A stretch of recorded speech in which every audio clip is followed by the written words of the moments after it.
Quick, if I asked you to list young people doing amazing positive things here in our region, how many African Americans come to mind? Well, if you came up with fewer than 125, you were wrong. A new book, Young Black Pittsburgh, has packed every one of those 125 stories into a new book in the form of letters written by the young people who are making a difference here in our region. They're all people who are doing more than making a home here. They're making Pittsburgh a better place to be. Brian Burley is the author of Young Black Pittsburgh, and his dad, Robert Burley, former teacher, wrote the foreword to the book. And great, good to have you both here. Thank you for the opportunity. Yeah, congratulations. This is quite an achievement. Yeah. I appreciate it. It took a lot of work, but it was absolutely well worth it. Yeah, so. How did it come about? What made you decide you wanted to write a whole book about Young Black Pittsburgh? So, one of the things that I've been doing for a very long time is I've been spending a lot of time mentoring, right? My entire adult life, I've spent time working with young people in some way, shape, or form, whether it was in a classroom setting, but the majority of the time it's been in a mentoring space, right? Where we go over things like financial literacy and helping them in these different arenas that can help them with the soft skills to kind of live life more productively moving on. And also, more importantly, we develop relationships.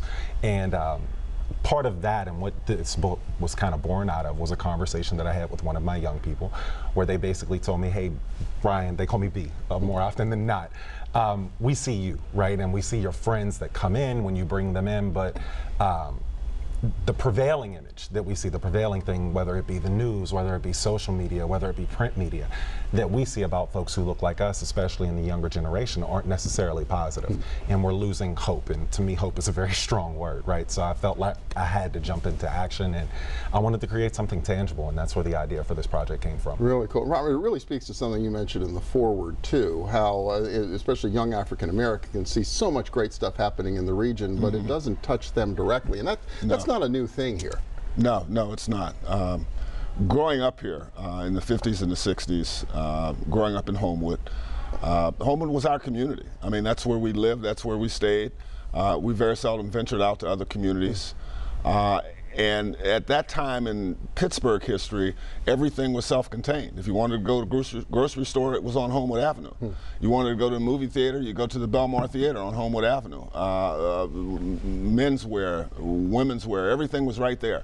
90 neighborhoods, and they were all kind of operating. They all operated independently. So you sort of didn't have an opportunity to see outside of your neighborhood all the great things that other folk were doing who shared a common background than you. So I am so extremely proud of him for embarking on this endeavor. And when he asked me to write the foreword, I was really taken aback. I was honored and I was humbled by it because I've seen it through the generations how the African American community has changed.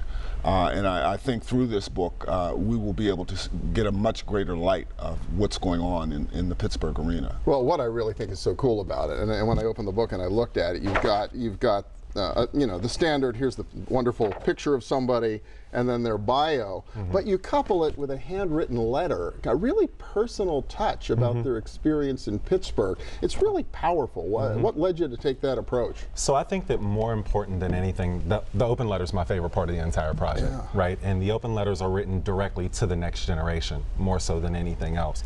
It's giving them the inspiration, right, that you can do it. And I think a lot of times when we see these types of things, you see folks that look like you and you find a way to make a connection that they aren't like you, right? But these are the folks that are from the same neighborhoods that you're from. They've experienced a lot of the same things that you've experienced, right? They're Pittsburgh, just like you.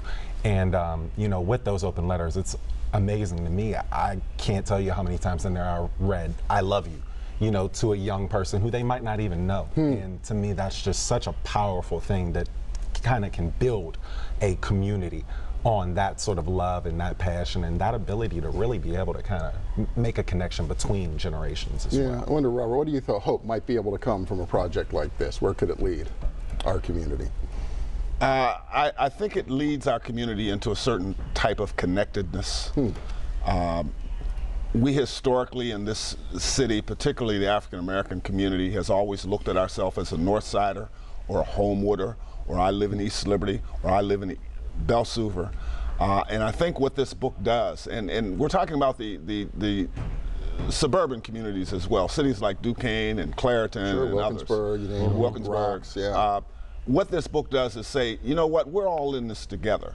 We are all in this thing together, and if they can do it, we can do it as well. And you know, that's what I look at. Yeah. So where can people get a copy? I assume you're online with book sales, right? Yes, we are online. Primarily, we've done the majority of our book sales through our website, which is www. In Young Black Pittsburgh is abbreviated, as you can see on the screen, YNGBLKPGH.com. We are also on Amazon.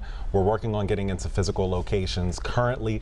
But that is a bear and takes a little bit longer, so we're still kind of moving through the process. The book was released April 29th, and the support has been fantastic. You know, so that's been something that's been such a blessing in and of itself to kind of see the sitting getting behind a project. And I think that the reason that we're getting that type of support is because it's about the kids. Right? It's about the next generation, and I think that's something we can all kind of agree that we all need to do more in supporting. Well, it's true. Black or white, it's a great read. People should just pick it up. There's some wonderful stories there and so inspirational. Congratulations, Brian Burley, Robert Burley. Thank you so much. Thank you very much. Thank you very much. Absolutely. Thank you. Much appreciated. And we'll be back in a minute with a little dollars and cents. Stay with us.